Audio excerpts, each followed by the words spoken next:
morning, everyone. As I said, perhaps it's good evening, depending on where you're tuning in from. Welcome to the AVPN Virtual Conference 2020. I'm Allie Hollowell, Chief Strategy Officer at AVPN, and I'm delighted to have you join us today. For those of you who are not familiar with AVPN, we are a network of funders and resource providers with over 600 members across 32 markets. Our mandate is to move more capital towards impact in Asia by providing social investors like yourselves opportunities to connect, learn, and lead. We are also sharing highlights of our day live on LinkedIn, Facebook, and Twitter, so don't forget to share your experience with us using the hashtag AVPN2020. We'll be getting started right away, but before we kick off the session, I'd like to highlight a few features in this room to help keep the conversation lively. To start, please note that this session will be recorded, and you'll be able to access the recording from the conference website within 24 hours of this session. You'll also see the community chat box, which many of you are already using. This is a great place to introduce yourselves and get to know who else is in the room. We have a packed hour this morning, so we won't have time to take live Q&A with the speakers for this opening session. But if you have any questions for the speakers, please share them in the Q&A pod, and we will take these into account in our post-session recaps. If you're facing any other technical challenges, such as difficulties in hearing the speakers, please check out the AVPN Help Desk link on the bottom left of your screen in the link sharing pod. Here you can find FAQ tips and tech help with a chat function for our IT team. We will strive to address your query as soon as we can. And lastly, to continue chatting with the speakers and fellow delegates in this session, AVPN members and full access ticket holders can make full use of the AVPN connector to chat with fellow delegates after the session. This link is also found in the link sharing section on the bottom left of your screen. So, without further ado, I'd like to introduce AVPN's Chairperson and CEO, Ms. Naina Subberwal Batra. Naina has led AVPN for the past 7 years, during which time the membership has grown more than 4 times, and the network has expanded into a truly regional force for good. Her leadership has been instrumental in developing AVPN's innovative products and services that connect, empower, and educate.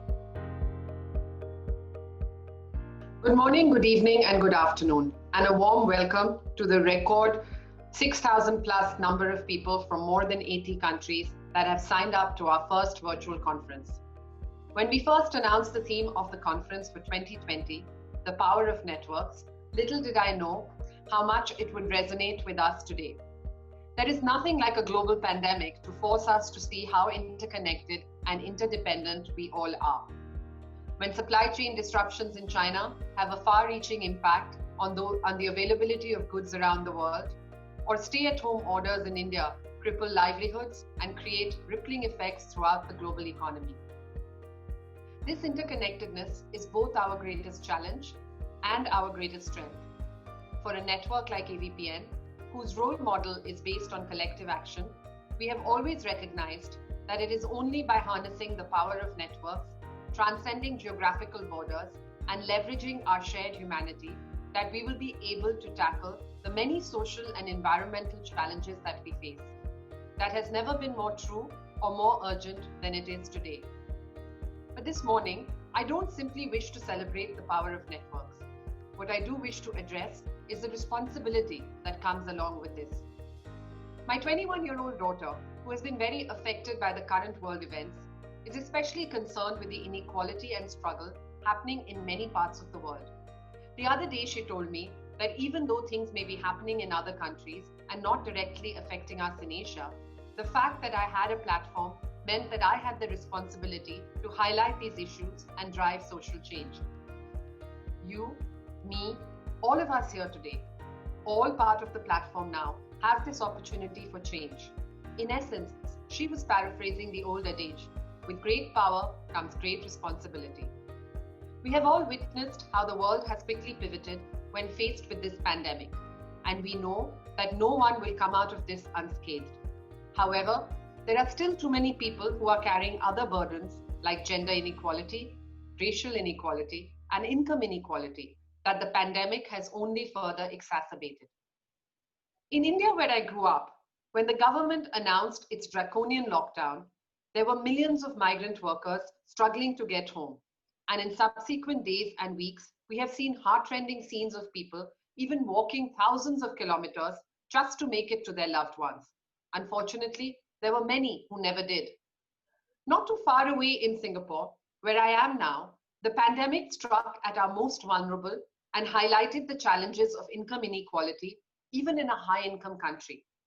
From an outbreak in migrant worker dorms that resulted in Singapore having one of the highest caseloads in Southeast Asia, to low-income households who are still struggling with digital access and online education, no country has been immune to the far-reaching impacts of this pandemic, whether rich or poor. Our ability to get through a pandemic, or any crisis for that matter, is only as strong as our weakest link, our most vulnerable. Their distress and misfortune have highlighted just how much we need to change if we are to succeed as a human race. It is no longer about our individual community, economy, or country. It is about humanity, and it is time to change the status quo. Integrating impact into everything that we do is critical for the new normal. We can no longer think about impact as just giving back, or doing good, or feeling good. The new normal must be that social and environmental priorities are interconnected with economic progress. The time for innovative social solutions is now.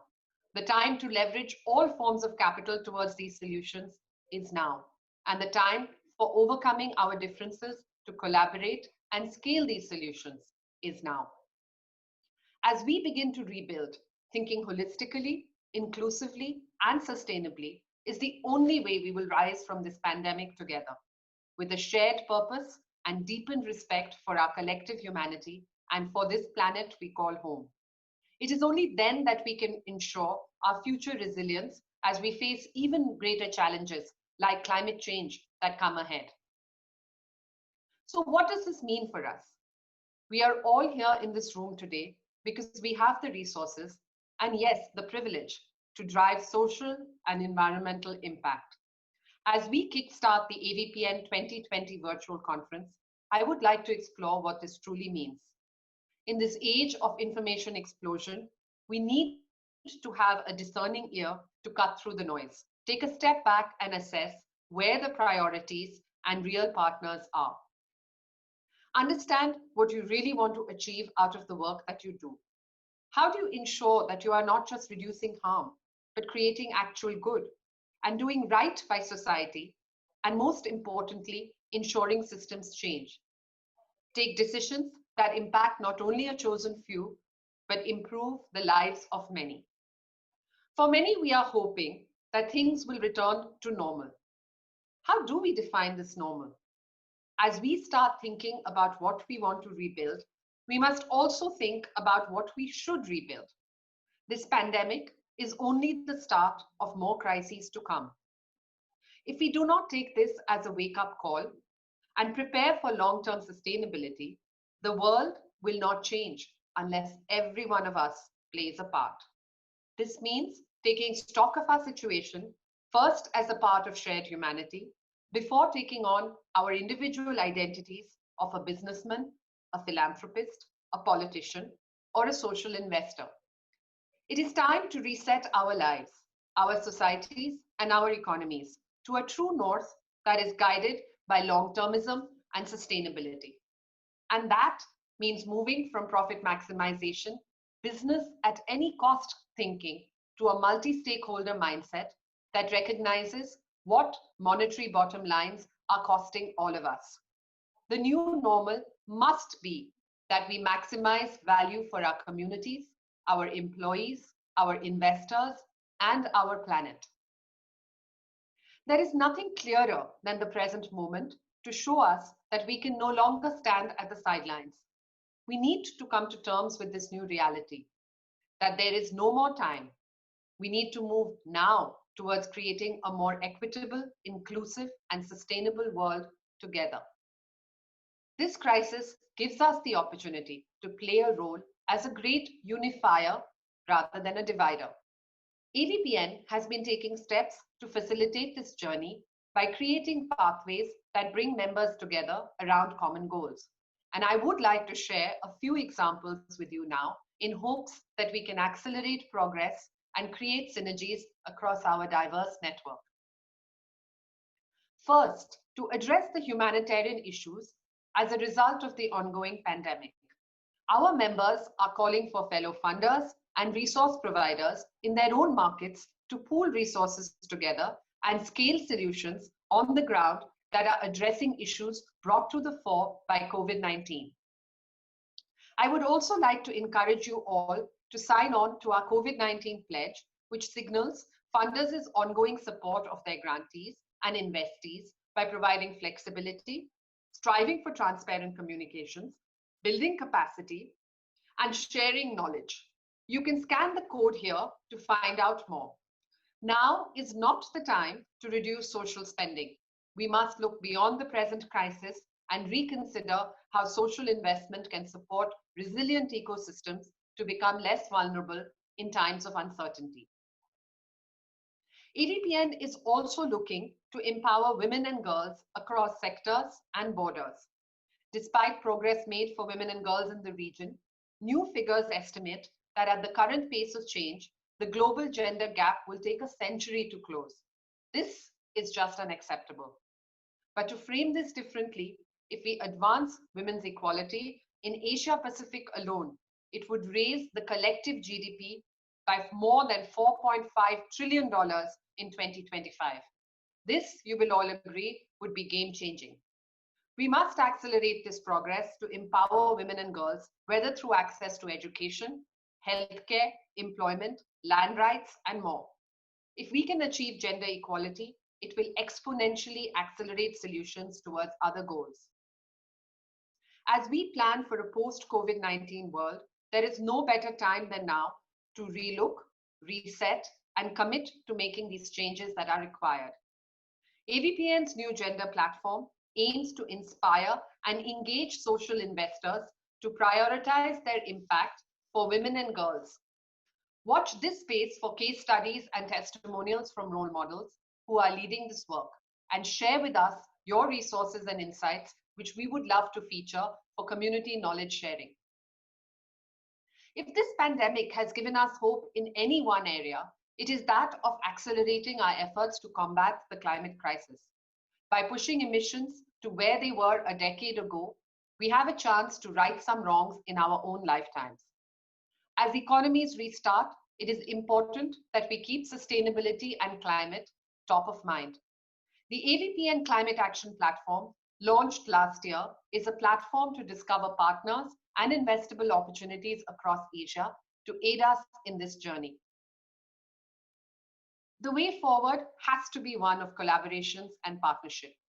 And keeping that in mind, at the start of the year, AVPN decided to launch a new initiative that recognized unique multi-sector collaborations that are addressing complex challenges in Asia.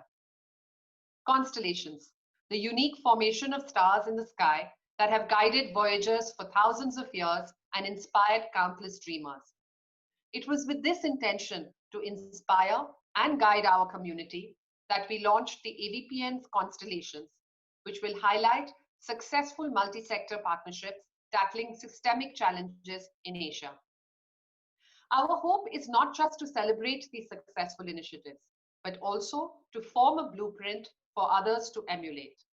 There is no one-size-fits-all collaborative framework, but through these 5 laureates, which I will announce in a minute, it is my hope that we can learn from their examples and find opportunities to build on or replicate or adapt their efforts across the amazing network.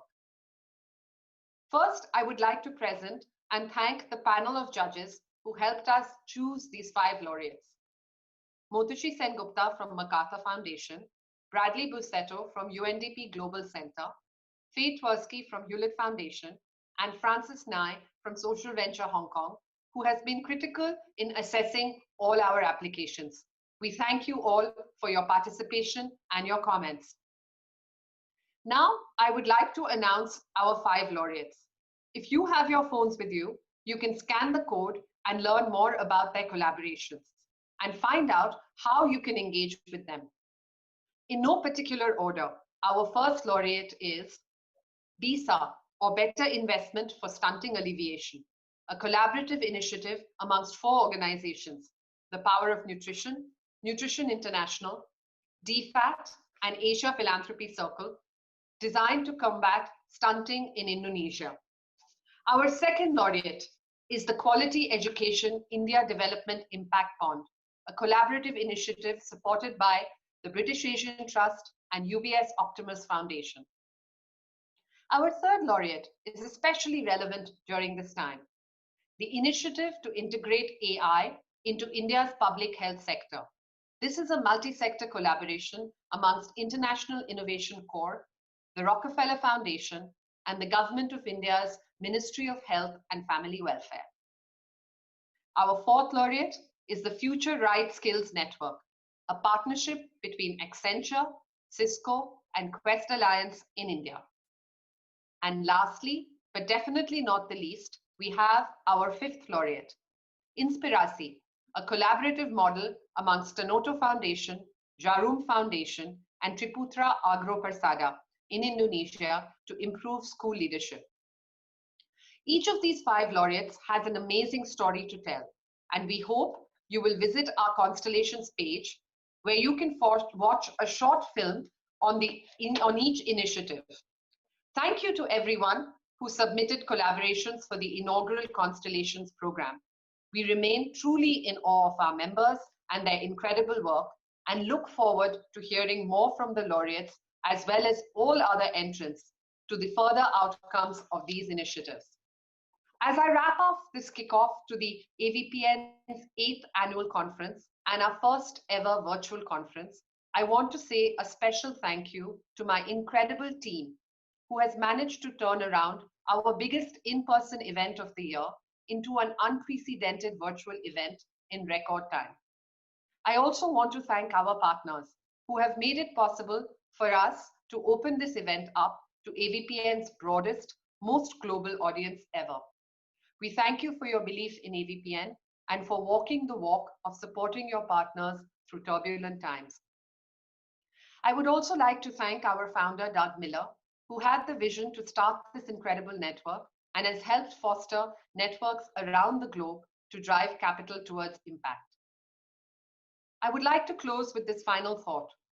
While no one would have chosen the circumstances which brought us to this moment in history, let us look at this global crisis as an opportunity for expanding the tent, reaching out across the silos that have separated us, and working together with renewed purpose to create systematic change and build the tomorrow that humanity deserves. It is time to smash the status quo. We are all social investors now. Thank you, and I hope you find great insights and make lasting connections over the next 5 days. Thank you, Naina. We're very excited to kick off the program, but before we do, I'd like to ask for all of our delegates to join us in a quick poll. While this is a virtual conference, we want to ensure that all of you have an interactive experience, much like our normal physical conference. So over the next 5 days, there will be different polls and engaging activities that you can participate in. As this is the first session of the conference, we'd like to get a sense from you what you're all looking forward to. So the poll is asking, what are the 3 things that you're expecting at the AVPN conference? You can start typing in your answers now, and we'll give about 30 seconds to pull in some of those responses. Wonderful. It's great to see everybody chiming in. We have already 100 people who've given their thoughts on what they're looking forward to, and just really quickly gleaning some of those thoughts. I'm seeing networking and connections, inspiration, new ideas and insights, and certainly a lot of people that are looking to leverage ideas about how to tackle the COVID-19 crisis as well. So I think that's a great place to start. And so I'd like to now invite Naina to have a fireside chat with Jacqueline Novogratz, who's the CEO and founder of Acumen. Jacqueline is a woman who enables human flourishing. Her organization, Acumen, invests in people, companies, and ideas that see capital and networks as a means, not an end, to solving the toughest issues of poverty. Acumen has about $150 million of patient capital investing for early stage, and about $150 million for for-profit impact funds. Today we are honored to have Jacqueline with us, and I hope you will all be inspired by this conversation.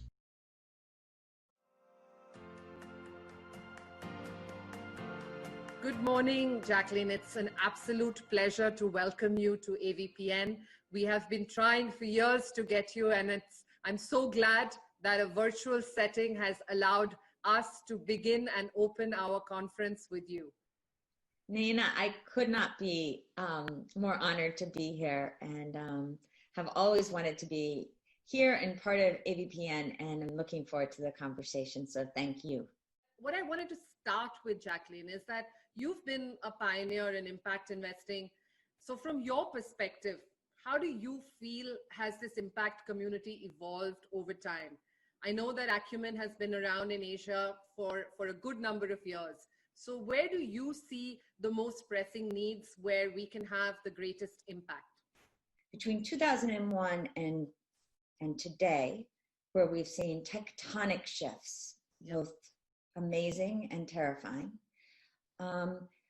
we saw the impact sector truly burgeon. The numbers go anywhere from $500 billion to $1 trillion of assets being managed with the idea of impact. But as I saw in microfinance 40 years ago, in this still early stages of development, so are we seeing a continuum of approaches all under the rubric of impact investing. Mm-hmm. You've got BlackRock and those at the very tail end, which need to be admired for changing the narrative around the importance of social and environmental impact, really looking at ESG as a bottom line. In the middle, you're starting to see a whole group of impact investors that are trying to do more than just make sure they're not doing harm, but looking at the good that they are creating. And then you move into the early stage investing that an Acumen will do that is fully driven by solving problems of poverty. And so it's hard any longer to have a blanket conversation about impact investing, which is why I think we need to almost segment the field, but also bring it down to basic principles. Are there principles upon which we all agree and can hold each other to account? No, I couldn't agree with you more. And, the AVPN network, I think, is unusual in that way because, as you were describing, how broad in some senses the investing with impact sector is. I mean, I look at our network and we've chosen purposefully to be really broad, to be this really broad church, because I feel like, it's important to look all the way from patient capital, which is grant and philanthropy, all the way to sort of the BlackRocks of the world, where you say, okay, I'm going to invest with intentionality somewhere in my portfolio. And, everybody sort of fits in somewhere there. And how do we bring in more of the BlackRocks? Because, that's the only way we're going to get much more capital to come in, and business as a whole to start really thinking about intentionality and about impact. I couldn't agree with you more. The word movement sounds very big as a word, but what we need and what the next generation is asking us for is the reimagination of capitalism. And big, the only way we do that is to go big. And it's why I have great respect, again, for building an umbrella organization that can enable the conversations. And we have to have some very difficult conversations right now as we look at the triple pandemic, if you will, that we're facing.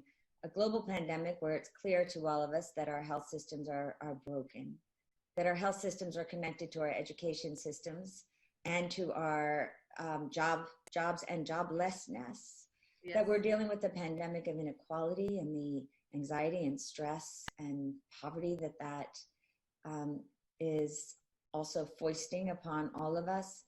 And we're dealing with the pandemic of climate change, which is having just such a disproportionate impact on our least advantaged. That's all coming to a head. And so those of us which go from patient capital to the captains of more traditional industry have a responsibility with our privilege to ask ourselves how each of us can use those tools more effectively to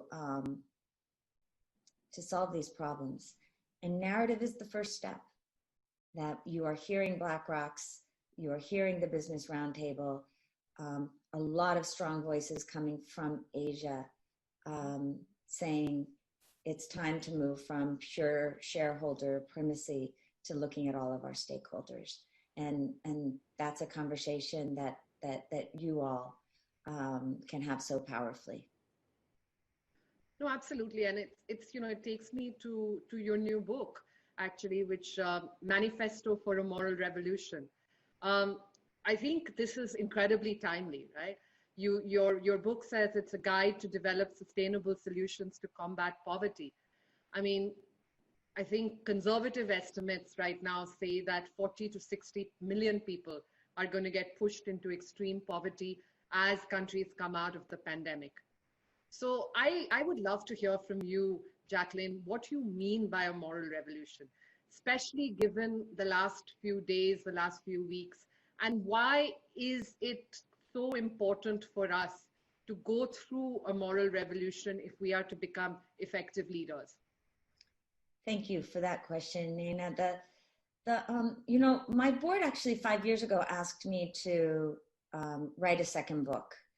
And when I first sat down, I thought, and I think they were probably thinking that I would write about the technical lessons learned about patient capital and impact investing, now that Acumen really has both types of portfolios. But when I started to think about what I could offer, I realized that on the technical side, many others could offer it as well. We really need to address, if we're going to deal with the broken systems that we all see, is not just our material poverty, it's our poverty of spirit. Mm-hmm. That we need to essentially change the definition of success. For too long, we have focused on money, fame, and power as what success looks like, and we have put it at the middle of every one of our systems. Mm-hmm. A moral revolution recognizes that to fully survive in a world that has become fully interdependent, even if that came out of a period of the individual being at the center of everything, that requires that we shift to putting our shared humanity and the sustainability of the earth at the center of those systems. And so no longer can it be a moment where either my ideology is right and yours is wrong, my religion is right and yours is wrong, my nationality is right and yours is wrong. But the leaders that need to and will solve our problems are infused with a moral imagination that understands that sometimes these truths may be opposing, and we have to hold them and make principled choices anyway. And we're not seeing enough of that anywhere in the world. But those who have moved into the field of impact investing have already made the decision that they want lives fueled by purpose. And so there's an open playing field for us. And so I wrote this book as a set of 13 principles mm-hmm. that are really focused on building character, moral imagination, and courage, identity, telling stories that matter, learning how to accompany each other. And so it was a very different book than the one I thought I was writing. Wow, I can't wait to read it. It's when you were talking about it, I think so many things resonated for me. Changing how you define success, talking about shared humanity, really thinking about how do we take people together, having what you mentioned in terms of sort of the wider belief systems to accept and acknowledge that differences do exist and those differences are fine. It's interesting as you were talking, Jacqueline. I think I mentioned a little bit in the beginning that Asia has had this stellar economic growth. But if you go back to Asia of a few generations ago or a few centuries ago, and you look at our biggest philosophers, our biggest sort of social revolutionaries of the time, a lot of them talked about exactly what you're saying. It is how do we look at what is success? How do we actually take different belief systems along with us? How do we actually change society for the better? And I think what you're talking about right now, you know, in every sort of circle almost, it comes around that it's time to make that change. And I think from what I'm getting from hearing you, I think it's time that society as a whole decides that, you know, what is important. And as you have said in your book, do it with moral leadership and moral character.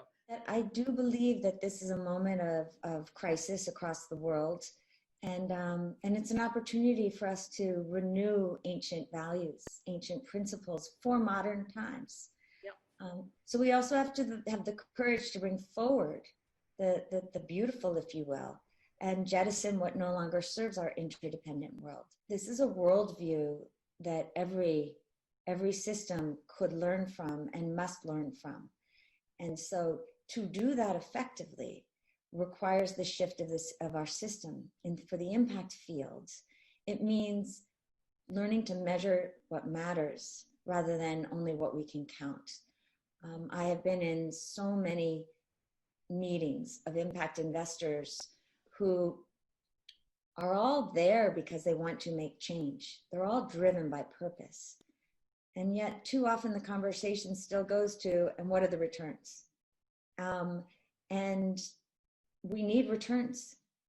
We need to ensure financial sustainability. That must be the hard-edged side of this conversation.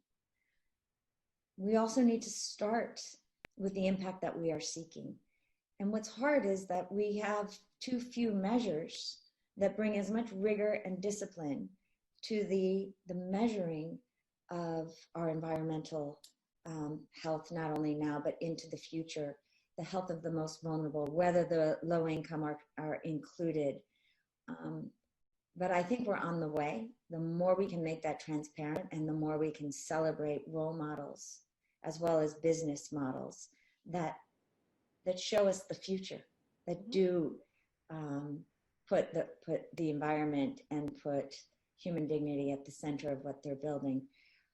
I wonder, as you look around Asia, who are some of the leaders right now that you would point to that are really adding to a conversation about how we live more effectively in the future? Many more of them. So one of the leaders that I have personally admired, and as it so happens, she's also a woman. It's funny how, Jacqueline, that happens more often than not. Is a woman called Annie Chen. And I've seen Annie since, you know, the time I came into the sector in Asia. And Annie with the RS group has sort of gone as a pioneer along this path, looking at, you know, as a family office, how does she organize her portfolio to actually invest, making sure that, you know, you have impact built in along with financial sustainability. And, you know, she's kind of done that sort of on a trial and error basis. And we want investment opportunities. We have all these amazing social entrepreneurs, but they're not able to access the capital. Well, when you talk to the wealth holders like Annie, and of which we have a huge generational shift in Asia, where we have more of these family offices coming into play, what we realize is that there isn't the financial institutions or the investment managers, in some sense, haven't kept up. And they are unable to explain what you just said, is how do you actually measure impact? And how do you actually build impact into the portfolio? So, you know, you therefore, I mean, in a long-winded way to answer your question, you therefore have the Annie Chens and the RS groups of the world, but they are kind of lone rangers. And you don't have as many of them because in some senses, the supporting kind of structure, ecosystem hasn't kept up. And it's also for, you know, we're a funders network. So from the funders and the investors side, it's almost as if that they've had to create their own opportunities and they've had to go out and find their own opportunities without having others to sort of point them to it. So, you know, that's been our experience in some ways. But it's also what makes AVPM so important, because this is the moment for elevating the role models for this moment where we need moral revolution.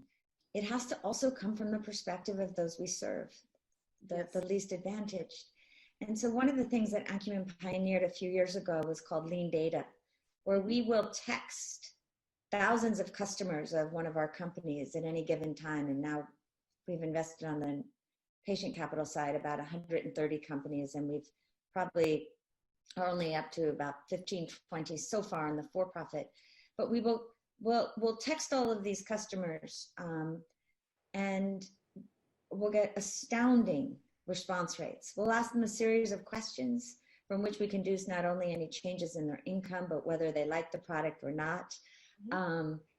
In energy, speaking of lighting up, how many more hours of wakeful work or productive time do they have in the evenings?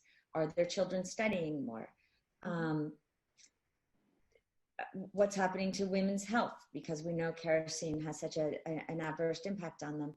And the data that we're finding, again, allows a rigor and a discipline to actually compare our portfolio of 30 off-grid energy companies, not only in terms of financial performance, but on the environmental side, on the social side, and frankly, on whether our customers are happy or not with the company. So we could have, that'll be a good predictor as well. And so suddenly, for the first time since I started investing decades ago, I've seen an alignment between Acumen as the investor, the entrepreneur, and the customers themselves. And I think it's that type of holistic thinking. And it's been so useful to us that we ended up just last year spinning off our lean data work into a separate for-profit company called 60 Decibels. AVPN actually did something which we borrowed from the United States. Actually, we ran a Listen for Good program with two of our member organizations, one in Singapore and one in Australia last year, to actually look at grants and to see when you're a grant maker giving a grant to a nonprofit, is the nonprofit actually bringing in the voice of the beneficiary or the voice of the end user into that discussion. And it was so interesting, the findings we found, because, you know, even though the nonprofit had the best intentions at heart, but what was actually happening, and when they actually paused to sort of hear the voice of the customer, the actual final kind of product that they could tweak and you know, then deliver, taking the voice of the customer into account, was so different from what had been earlier happening and what was the service they were earlier providing. I love that. I love it. I actually have a funny story, Naina, because I think of myself as a good listener, and I have a whole chapter in the book called "Listen to Voices Unheard," precisely because of what you talk about. And you see it both in the nonprofit and the for-profit, that somehow when we want to help people or control people, we don't want to start by listening to what they actually want. And so in the solar space, we had been invested in D-Light, which is a company that has brought light to 100 million people for about 10 years at this point. And one of their products was a $7 solar lantern.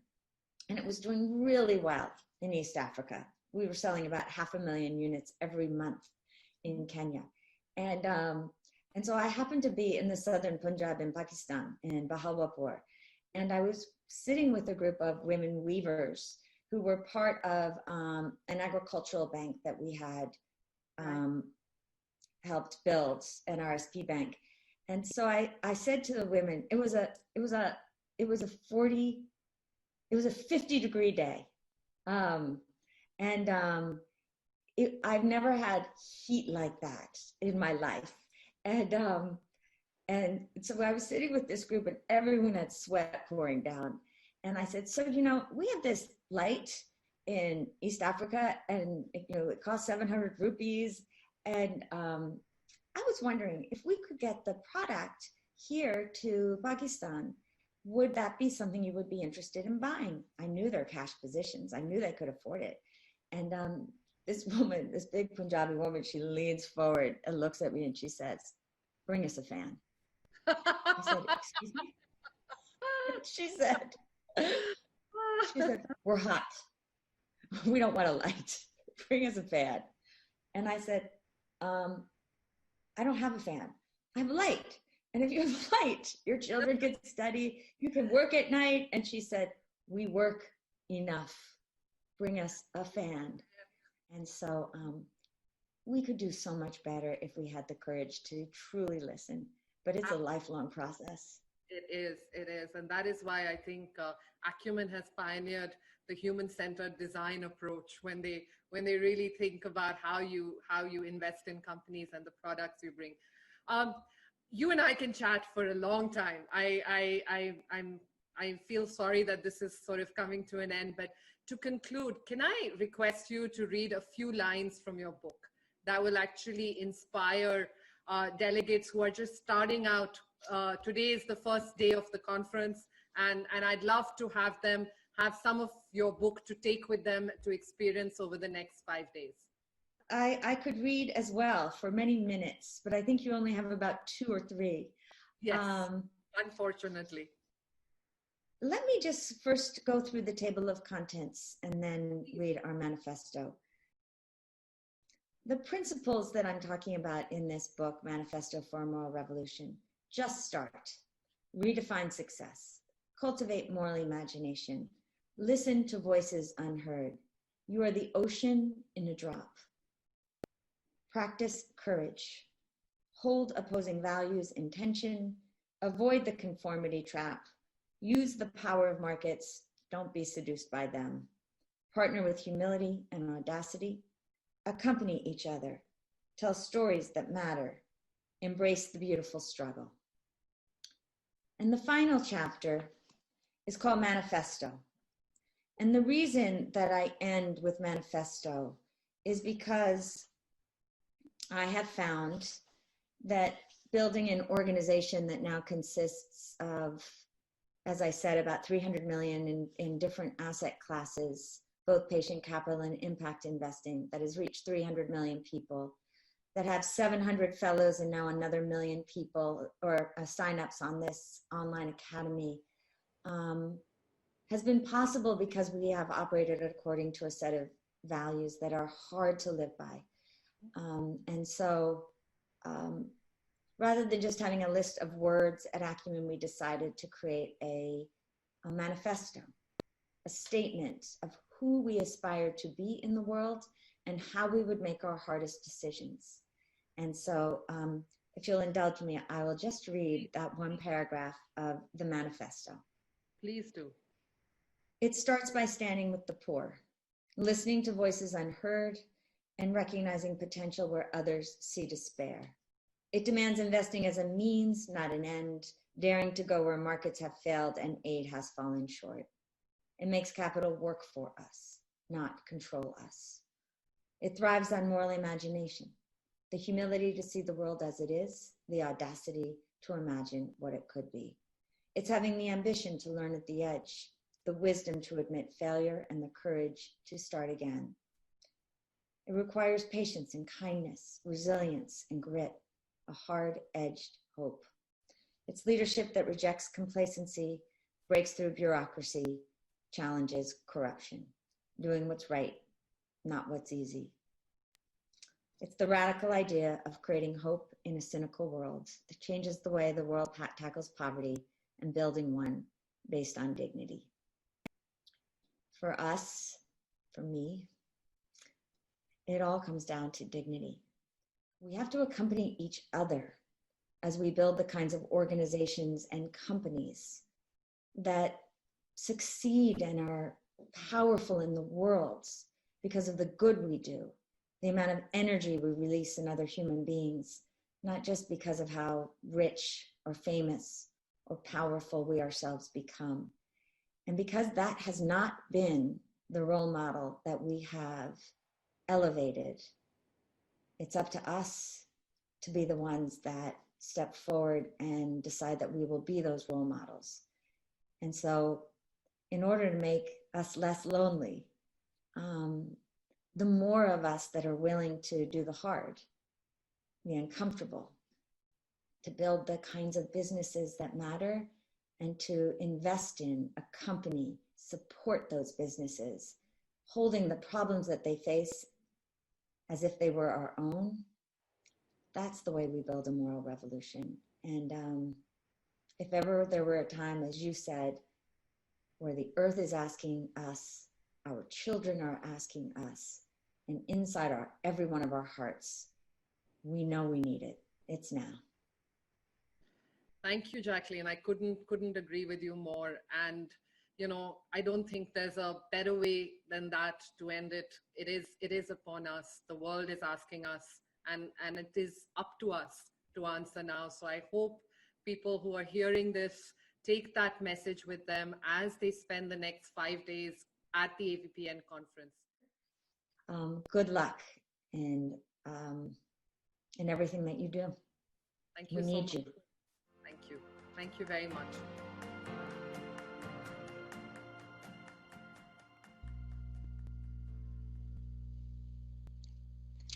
Thank you to Jacqueline and Naina for that powerful dialogue.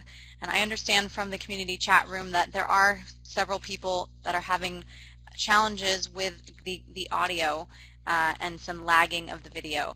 So if you've already tried logging out and back into Adobe and it's not working, please try Zoom. The link is right here in the community chat room. We're hearing that it's much better because it's a low bandwidth option.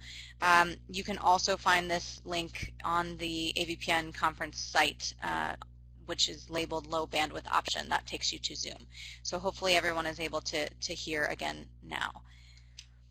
So as we move to our next segment, I wanted to just quickly say that if people are as curious about Jacqueline's book as I am, the new book, Manifesto for a Moral Revolution, can be found, you can click on the link in the resource sharing section to find more purchase information for that book.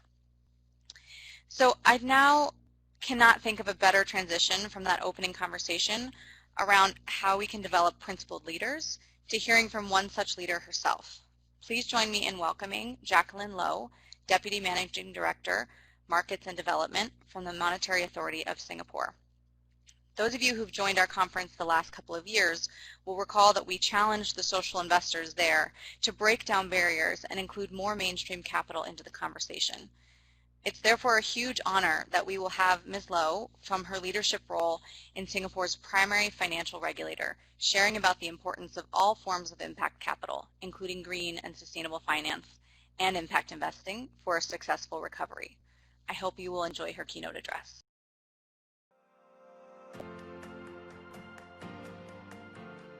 Ms. Naina Batra, Chairperson and CEO, AVPN, distinguished guests, ladies and gentlemen, good morning.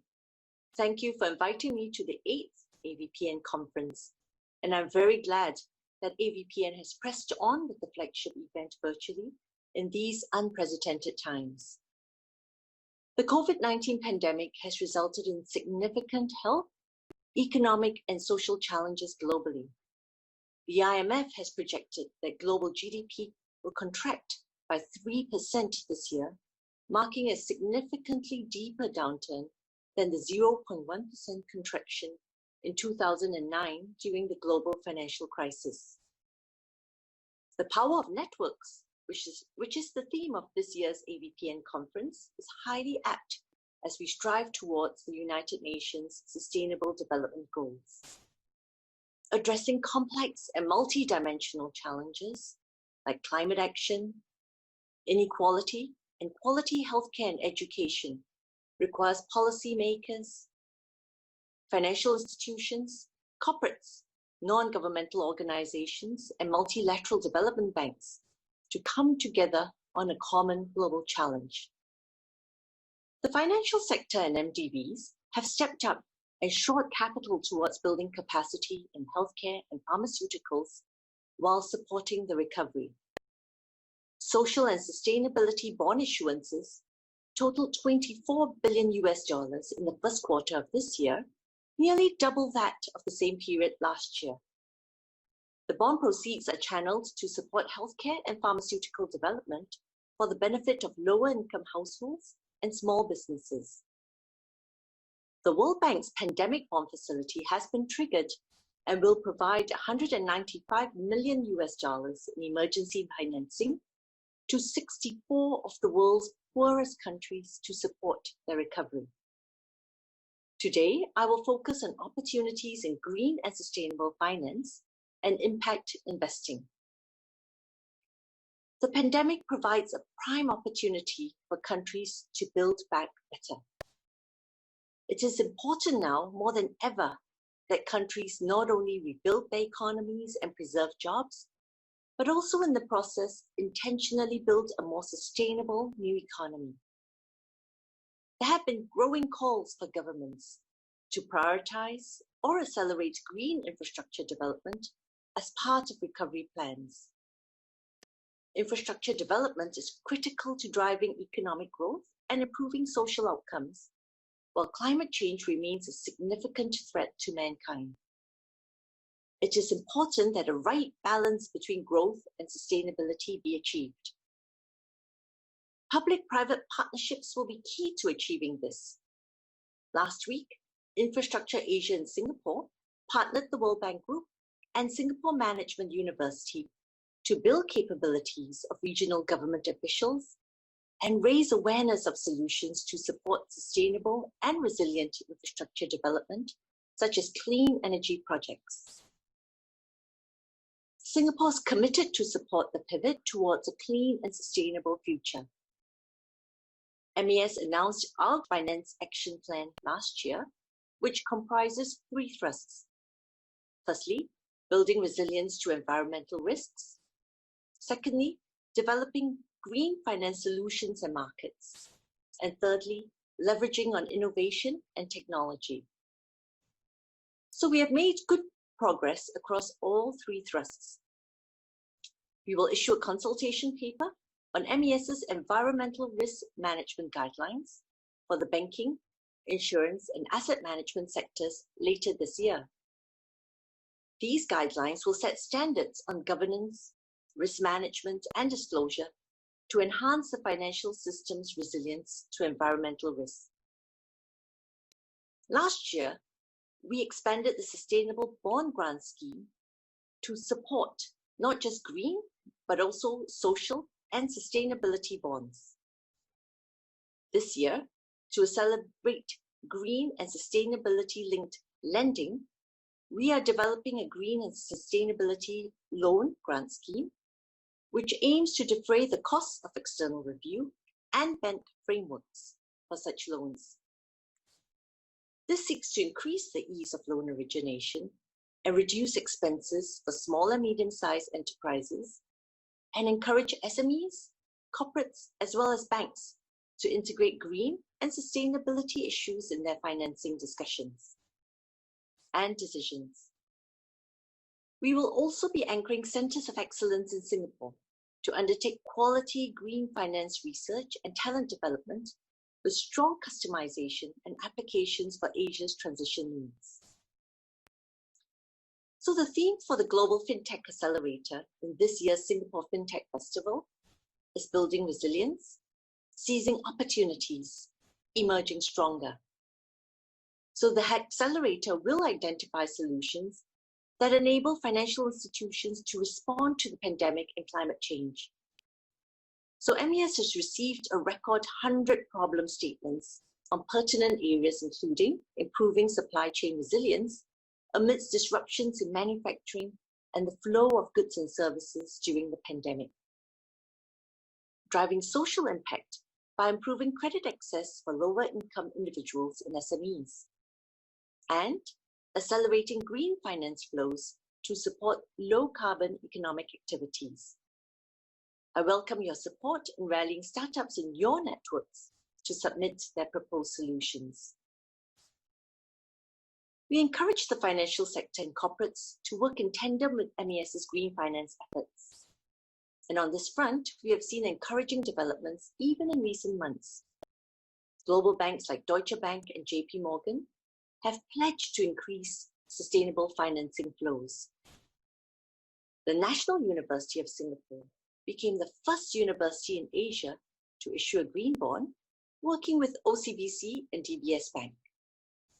NUS issued $300 million to finance projects targeted at green buildings, renewable energy, and sustainable management of water and land Capital Land, meanwhile, raised 1.5 billion Singapore dollars through sustainable finance this year, including a $500 million sustainability-linked loan from UOB, the Singapore real estate sector's largest issuance 2 weeks ago.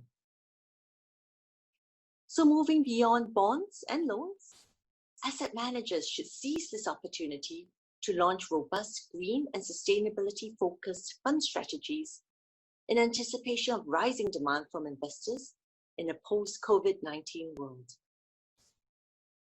Global investments that factor in ESG considerations have increased by 70% between 2014 and 2018. The momentum will likely persist, with early indications that corporates with good ESG ratings are exposed to less systemic risks and are more resilient to shocks. Since the onset of COVID-19, 24 of 26 Morningstar Sustainable Index funds outperformed their closest conventional counterparts, while global sustainable open-ended funds registered net inflows of $40 billion in the first quarter of 2020, over 40% more year on year, despite weakening in global market conditions. Foundations, trusts, and family offices are also well placed to drive positive change through your investments in your business operations. Impact investing serves to bridge the gap between philanthropy and asset management. An allocation to impact funds managed by private equity and venture capital managers will allow investors to make a positive impact while generating market competitive financial returns. So I'm very glad to see that AVPN has dedicated a full day during this conference to impact investing, covering topics such as impact management and maximizing social impact within family offices. So while impact investing is still a nascent development, there has been good progress.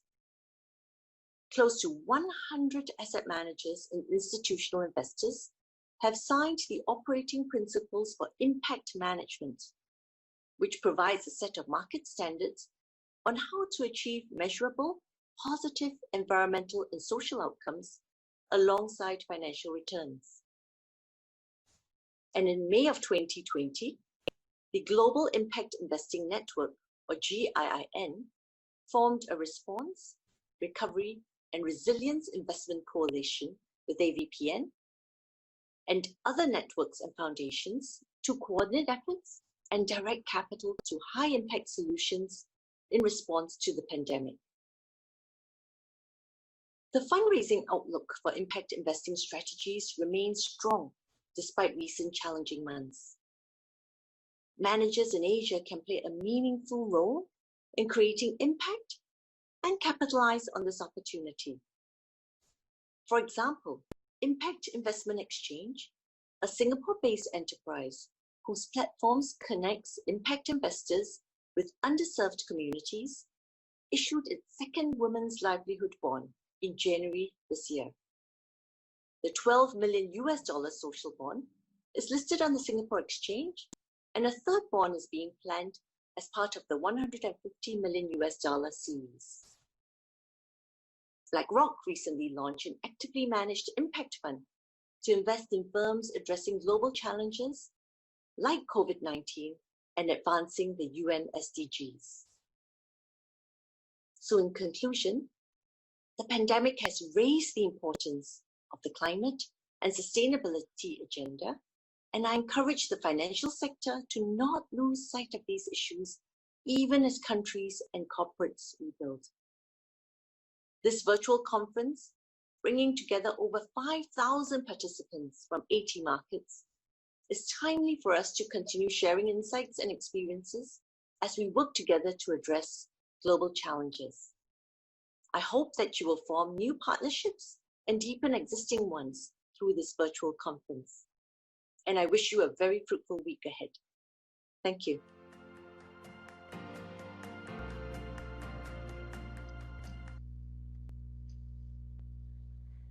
Thank you, Ms. Lowe, for that very informative and inspiring address.